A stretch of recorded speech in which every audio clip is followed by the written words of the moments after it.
오늘 시편 130편의 소제목이 성전에 올라가는 노래 이렇게 기록되어 있습니다. 이 시편을 기록한 시편 기자의 간절한 그 간절함, 영혼의 갈망, 그것이 오늘 본문 안에 기록되어져 있는 것을 우리가 보게 되어지죠. 1절과 2절을 통해서 그는 이렇게 주님 앞에 고백하고 있잖아요. 제발 주님, 저 좀 살려주세요. 이렇게요. 제발 주님, 저 좀 도와주세요. 이렇게요. 1절에 그가 이렇게 얘기하고 있어요. 여호와여, 내가 깊은 곳에서 주께 부르짖었나이다. 깊은 곳, 언어적인 측면에선 어찌 보면 깊은 물속. 여러분 혹시 여름이니까 왜 안전사고들이 있잖아요. 제가 되게 물 좋아하는데 몇 번 어릴 적부터 커서도 그렇고 몇 번 물에서 위험한 위기를 겪었던 기억들이 아직도 생생하거든요. 바로 옆에 사람이 있었는데도 제가 그 사람에게 도움을 요청할 수 없더라고요. 제 속에서는 막 이렇게 불이 타는 것 같은데 어떻게 하든지 살아야겠는데 막 그 뭐랄까 절실함, 그 짧은 순간인데 정말 아 죽었구나 이런 막 뭐라 그러죠? 그 이렇게 죽음에 대한 엄습. 어찌 보면 시편 기자의 갈망은 그런 갈망입니다. 마치 물속에서 그죠? 그의 목숨이 경각에 달연 그 짧은 순간, 그러나 그의 심정은 정말 유일한 한 대상을 향한 갈급함인 거죠. 그래서 그가 이렇게 얘기합니다. 내가 깊은 물속에서 부르짖습니다. 2절에도 그렇게 얘기하고 있죠. 주여 내 소리를 들으시며 나의 부르짖는 소리에 귀를 기울이소서. 계속해서 그가 부르짖는다. 애원한다. 간청한다. 간절히 구한다. 그게 이 시편 기자의 오늘 그가 가지고 있고 그가 하나님을 향해 가지고 있는 간절함입니다.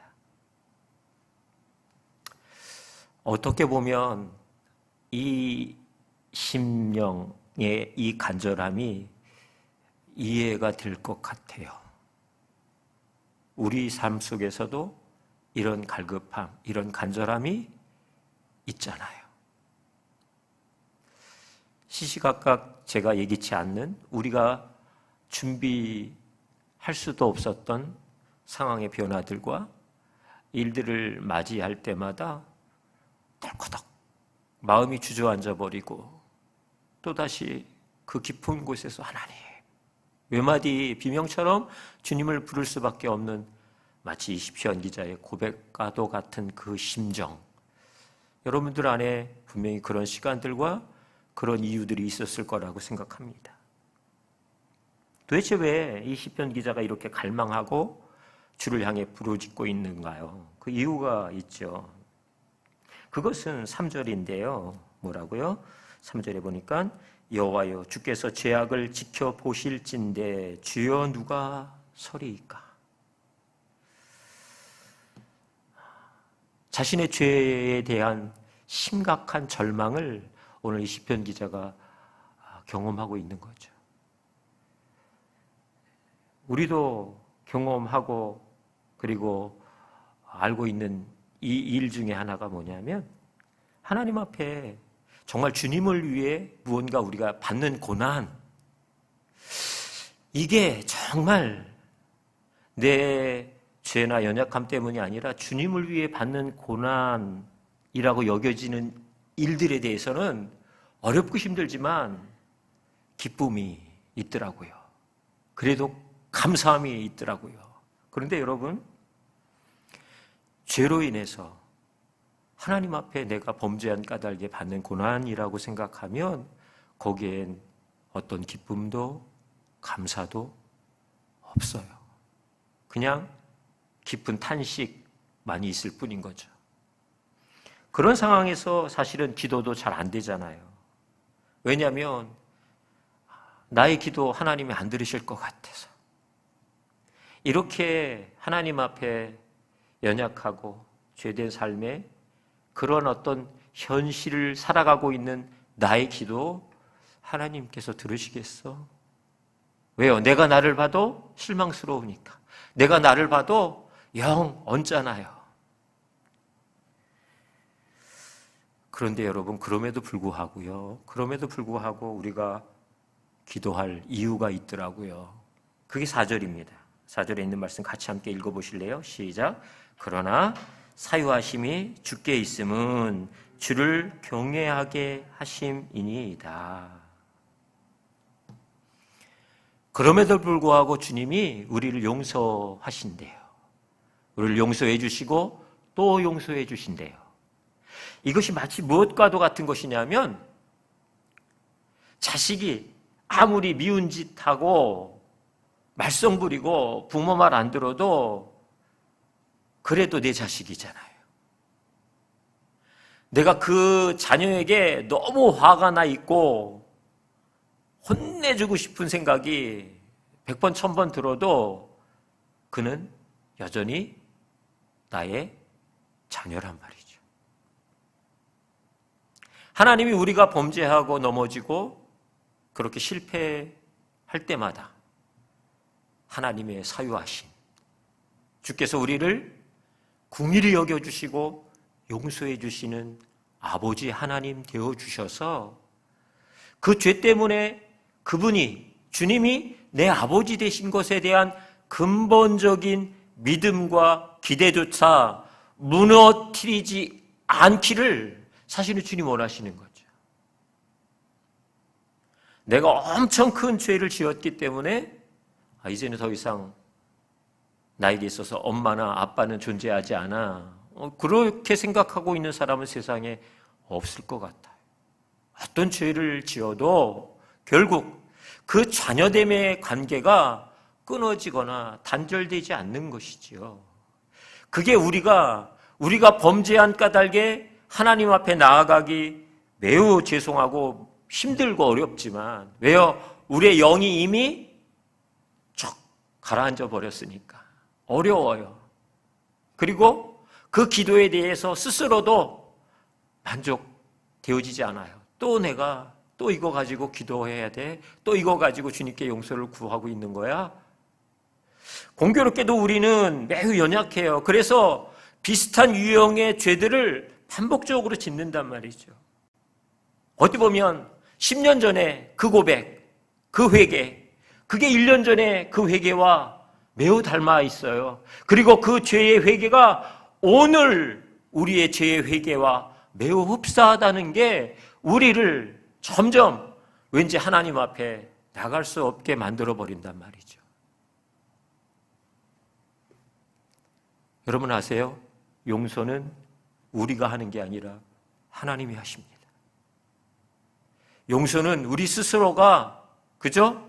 스스로에게 뭔가 자책을 가해서 얻어내는 게 아니고, 그거는 일방적으로 우리가 주님 앞에 나가 자복할 때마다 그 죄에 대해서 용서하세요.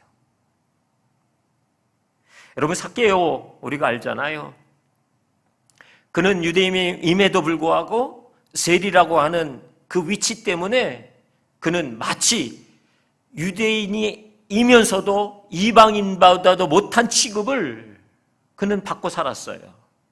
겉으로는 권력과 그리고 재산과 부족함이 없는 사람이에요.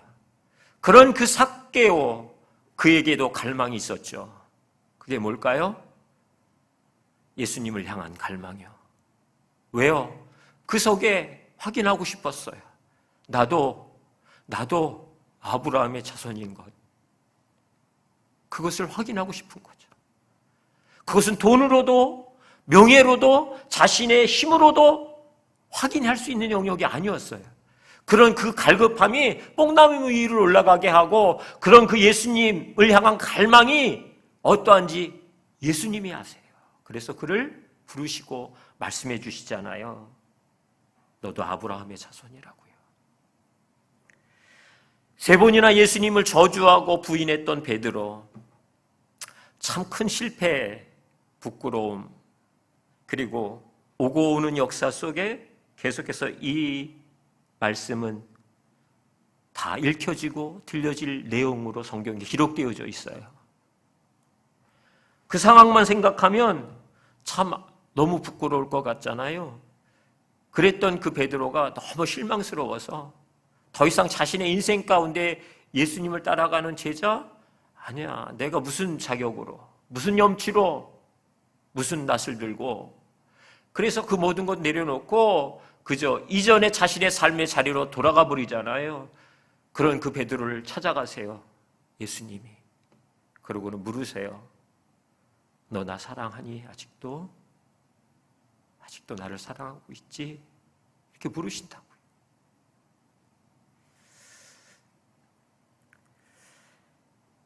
한 가지 우리에게 있어서 예수님의 이 긍휼하심과 우리의 죄에 대한 용서하심, 그런데 이 용서하심에 대한 잘못된 오해를 가지면 오히려 조금 심각한 결과를 낳게 되는 거죠. 무슨 소리예요? 그래, 그냥 용서해 주신다고 하니까 죄 짓고 용서를 또 구하고, 또 그와 동일한 죄들을 짓고 또 용서를 구하고, 또 용서를 구하고, 또 용서를 구하고, 그런 그의 기도를 주님이 받으시고 긍휼히 여기시고 용서해 주시고 용서를 구하고 또 용서를 구하다가 이 세상을 그냥 마감한다면 좀 뭔가 이건 아닌 것 같지 않을까요? 그냥 그 죄의 씨름에 계속 짓눌려 살다가 그렇게 이 세상을 마무리해버린다면 주님 앞에 가서 사실 할 얘기가 별로 없을 것 같아요. 여러분, 주님이 왜 계속해서 우리를 용서하시는지 그 이유를 우리가 좀 알아야죠. 왜 그렇게 계속해서 우리를 또 용서하고 또 긍휼을 베푸실까요? 그것은 주님이 우리 안에 함께 거하는 삶을 더불어 먹고 살고 싶으셨어요. 주님의 갈망은 여기에 있습니다. 우리가 죄와 더불어 먹고 살고 있는 그 삶의 비참한 현장을 주님 앞에 그 보혈로 덮어내려놓고 이제는 죄와 더불어 먹고 사는 인생 아니고 예수님과 함께 예수님과 더불어 먹고 사는 인생 되어 살기를 주님이 갈망하시는 거죠. 그래서 그 문을, 그 기회를 계속해서 주의 사유하심 속에 열어놓고 계신 까닭입니다.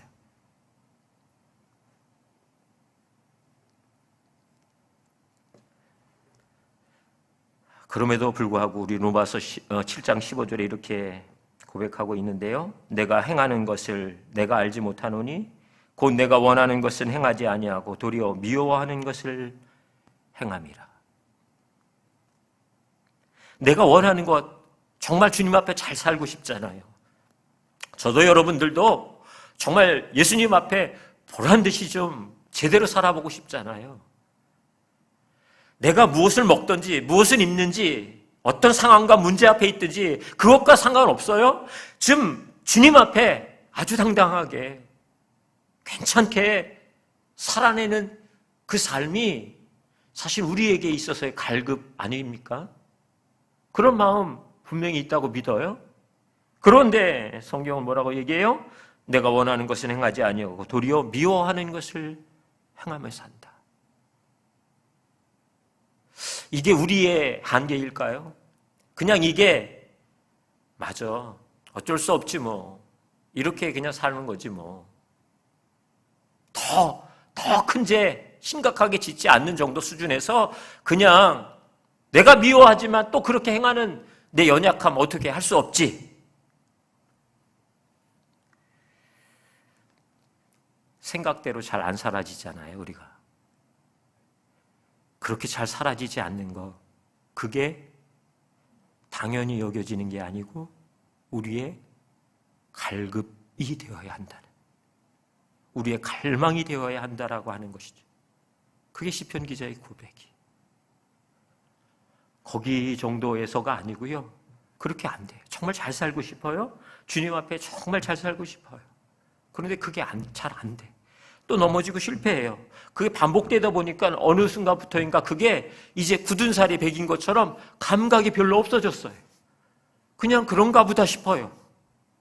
아니요. 그게 내 속에 갈급함으로 작용하기 시작해야 하는 거죠. 그걸 잃어버리면 우리는 여전히 정말 하나님의 은혜가 어떠한지, 하나님의 그 사랑이 어떠한지를, 그 진수를, 그 진국을 다 맛보지 못하는 거죠. 그냥 극히 겉만, 그죠? 그러다 보니까 우리의 영혼이 어느 날부터인가 메말라가고 있는 것을 스스로 감지한단 말입니다. 내 영혼의 갈급함, 이게 우리 속에서 멈춰지면 이건 정말 심각한 일이에요. 어떤 사람은 정말 믿음 삶을 잘 사는 것 같은데 나는 왜 그러지? 나는 왜 이럴까?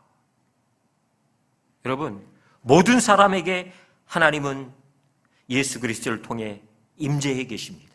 성령으로 임재해 계세요. 이 사람에게는 하나님이 임재하시고 저 사람에게는 임재하지 않으시고 이렇게 차별을 두지 않으세요. 예수 그리스도를 구주로 영접하는 그 순간 성령 하나님을 통해서 주님은 우리의 삶에 임재하고 계시단 말이죠. 그런데 무슨 차이일까요? 이 사람은 믿음이 좋은 것 같고 이 사람은 믿음이 연약한 것 같은 이유는 무엇일까요? 그것은 주님을 갈망하고 바라봄의 차이라고 하는 사실입니다. 내가 실패하지만 여전히 하나님을 갈급해요. 왜요? 실패해서. 그래서 하나님의 도우심이 더 간절히 필요해요. 하나님의 긍휼하심과 은혜가 더 필요해요. 그래서 내 영혼이 주를 찾기에 더 갈급합니다. 이 고백이 우리 속에서 계속해서 불같이 일어난다. 저는 그것 포기되어지지 않았으면 좋겠습니다. 요한일서 5장 18절에 이렇게 고백되어져 있는데요. 하나님께로 나신 자가 그를 지키심에 악한 자가 그를 만지지도 못하느니라. 하나님께로부터 나신 자 예수 그리스도께서 우리를 지키신대요. 그래서 악한 자가 예수를 구주로 고백한 그 사람을 만질 수도 없대요. 이게 주님의 선언이세요. 주님은 그렇게 우리를 보호하고 우리 가운데 역사하고 함께 하시는 분이세요. 그래서 그 앞절에 이렇게 고백되어져 있어요. 하나님께로부터 난 자는 다 범죄하지 아니하는 줄을 우리가 아노라. 하나님께로 난 자들이 왜 범죄하지 않는 줄 우리가 알게 되느냐면요, 그것은 내가 믿음이 견고해서가 아니라 우리를 구속하신 예수 그리스도께서 우리를 지키심에요. 우리를 보호하시기 때문에요. 그래서 악한 자가 나를 만지지도 해방하지도 못하게 하는 하나님의 특별한 은혜가 우리 가운데 있기 때문에 그렇다라고 하는 거예요. 여러분 아세요? 마귀가 우리를 죄짓게 하는 거 아닙니다. 마귀가 우리를 죄짓게 하는 게 아니고요. 왜냐하면 이미 마귀의 영향력과 마귀의 권세는 예수 그리스도의 십자가에서의 구속을 통해 그분의 부활의 영광을 통해 그 마귀의 악한 세력은 그 예수 그리스도의 발에 밟히었다. 이미 끝난 싸움, 이미 처절하게 실패한 싸움, 이미 승부가 난 싸움. 왜요? 예수 그리스도께서 그 일을 성취하셨기 때문에요. 우리가 범죄하는 이유는 우리 스스로가 죄를 쫓아가기 때문입니다. 마귀가 우리를 유혹하고 우리를 교묘하게 속여서라기보다 우리 속에 우리 스스로 죄에 대해 관가하는 생각들, 아무렇지도 않게 여기는 마음들이 있기 때문인 거예요.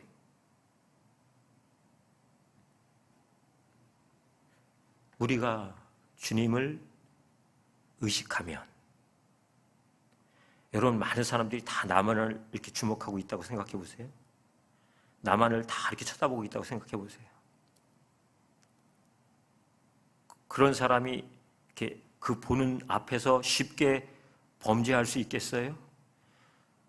저 같은 사람은 더더군다나 그렇습니다. 다른 사람 의식을 되게 많이 하는 저 같은 성격을 가진 사람은 사람들이 나를 보고 있다라고 하는 여지가 느껴지면 저는 되게 말하는 거, 행동하는 거, 표정 이거 하나까지 신경을 쓴단 말이에요. 하물며 내 속에 계신 그 주님, 나와 함께 하시는 그 주님에 대한 마음이 내 속에 없다. 그래서 쉽게 우리가 범죄할 수 있는 거예요. 하나님이 나와 함께 하셔, 이것에 대한 내 안에서의 인식이 희미해지면 죄를 향해서 너무도 쉽게 결탁한다고요. 여러분 어떠세요? 여러분 어떠세요? 오늘 시편 기자는 그래서 단순하게 하나님, 나의 죄를 용서해 주십시오. 사유하시는 그 하나님의 은혜를 나에게 다시 베풀어 주십시오. 여기에 머물러 있는 게 아니에요. 그것으로 끝나는 게 아니에요. 그냥 내가 죄 용서 받았어, 이것으로 모든 문제가 끝나는 게 아니에요. 시편 기자의 갈망은, 진정한 갈망은 그 다음에 일어나는 거예요. 그게 뭐예요? 5절이에요. 나고 내 영혼은 여호와를 기다리며 나는 주의 말씀을 바라는도다. 내 영혼이 여호와를 기다린대요. 그래서 그 영혼이 여호와를 기다리는 그 갈급함을 파수꾼에게 비유했어요. 6절, 파수꾼이 아침을 기다림보다 내 영혼이 주를 더 기다리나니 참으로 파수꾼이 아침을 기다림보다 더하도다. 자신의 죄가 주님의 은혜 안에서 용서받았다. 됐어. 손 턱턱 털고 그럼 이제 좀 정신 차리고 살아야지. 이 수준이 아닌 거예요. 왜요? 그렇게 살아봤더니 또 넘어지는 나를 보니까요. 시편 기자가 얘기하는 거예요. 그래서 내 영혼이 여호와를 갈망합니다. 파수꾼이 아침을 기다리는 것, 그것과 비교할 수도 없어요. 밤을 새워 파수하는 이 파수꾼, 눈이 빨개지도록 그 아침을 기다리는 파수꾼의 기다림보다 내가 주님 기다리는 게 더 갈급합니다. 주님이 나와 함께 하시는 그곳에 내 마음과 관심과 나의 눈의 초점을 거기에 두고 싶기 때문입니다. 시편 51편은 다윗이 나단 선지자 앞에서 있었던 그 고백들이 기록되어져 있는 시편입니다. 그래서 시편 51편 다윗이 범죄한 후에 이렇게 이야기하고 고백하고 있어요. 8절부터 내게 즐겁고 기쁜 소리를 들려주시사 주께서 꺾으신 뼈들도 즐거워하게 하소서. 주님 앞에 범죄한 까닭에 자신의 뼈가 정말 꺾여 있는 것 같은 고통과 아픔을 다윗은 가지고 있다는 거예요. 그런데 사유하심에 대한, 그냥 거기서 이 심각한 죄악에 대해서 주님 용서해 주시오, 여기로 멈추지 않고 뭐라고요? 주님의 즐겁고 기쁜 소리를 내게 다시 들려주십시오. 그것을 12절에 그가 이렇게 얘기하고 있는 거예요. 주의 구원의 즐거움을 내게 회복시켜 주십시오. 뼈가 꺾이는 것 같은 고통, 이것이 회복되어지는 게 그의 삶에 중요한 게 아니라 주의 구원으로 인한 그 즐거움, 그 기쁨, 그게 뭘까요? 주님이 내 주님이셔. 그분이 내 아버지셔. 그분이 나와 함께 하셔. 그것을 그 안에 다시 인식하고 다시 확인하고 그것에 주목할 때마다 자기 속에 일어났었던 그 말할 수 없는 감격, 기쁨, 즐거움, 그것을 그는 광야에서 쫓기는 동물 같은 존재로 사는 시간 속에서도 그 기쁨이 있어서 살았어요. 깊은 침울한 동굴 속에서도 짐승만도 못한 생활을 이어가는 그 한가운데서도 이 기쁨이 그를 살게 했단 말이죠. 오늘 다윗이 그 기쁨의 회복을 다시 구하고 있어요. 그것은 주님이 나의 하나님 되심을 제가 다시 주목합니다. 주의 얼굴을 구합니다. 그 얘기잖아요.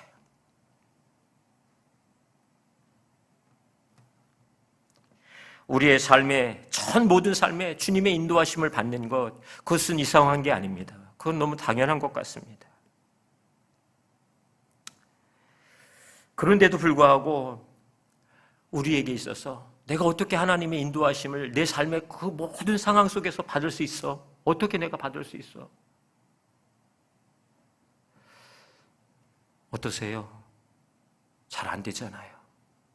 어떻게 받을 수 있을까요? 정말 어떻게 받을 수 있을까요? 하나님이 나와 함께 하신다는데, 나를 사랑하신다는데, 나를 향한 하나님의 사랑은 이 세상의 어떤 곳으로도 비교할 수 없다는데, 그 하나님의 그 사랑의 인도하심을 나는 왜 생활 속에서 그렇게 마음껏 누리고 그 인도하심을 경험하지 못하는 것 같을까?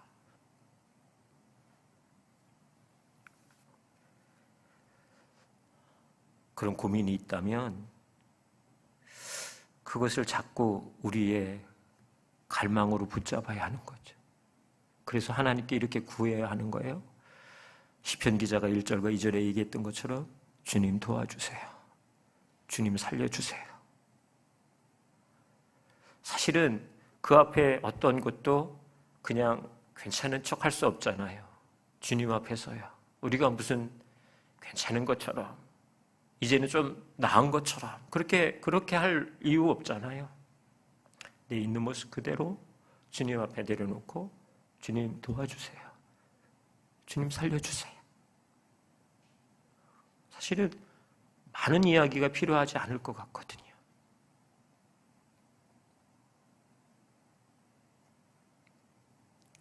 사도행전 17장 28절에 쉬운 성경어로 이렇게 고백되어져 있어요.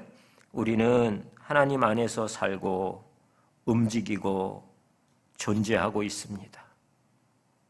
우리가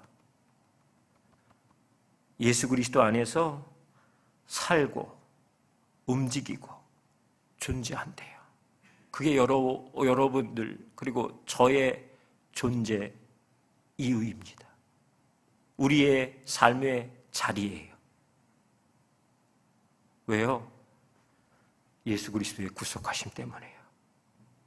예수 그리스도께서 나를 위해 죽으시고 부활하셨기 때문에요.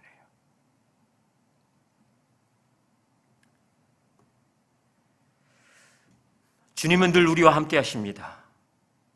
내 안에 함께 하십니다. 그 하나님을 향해 우리가 눈을 들어 주의 얼굴을 바라봅니다. 주님을 구합니다. 그 갈급이 우리 안에서 계속해서 더 견고해지고 더 갈급해져야 할 이유가 있다면 그것은 나의 갈급의 그 어떤 갈급함보다 예수님이 내 안에 더불어 함께 사시고 싶은 갈급함이 더 크시기 때문입니다.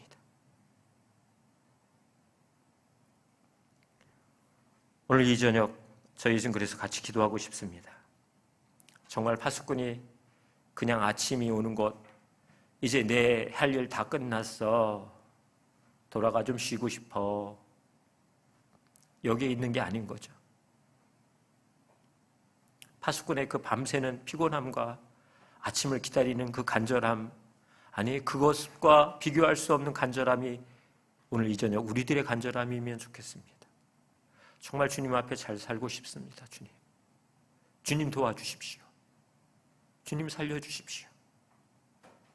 제가 깊은 물속에서 곧 이내 목숨이 경각에 달한 그 위기 가운데 있는 것 같은 심정입니다. 하나님, 정말 하나님 앞에서 잘 살고 싶은 이것에 대한 더 큰 갈급함으로, 갈망으로 주님, 제 속에 하나님의 임재를 제가 주목하고 싶습니다.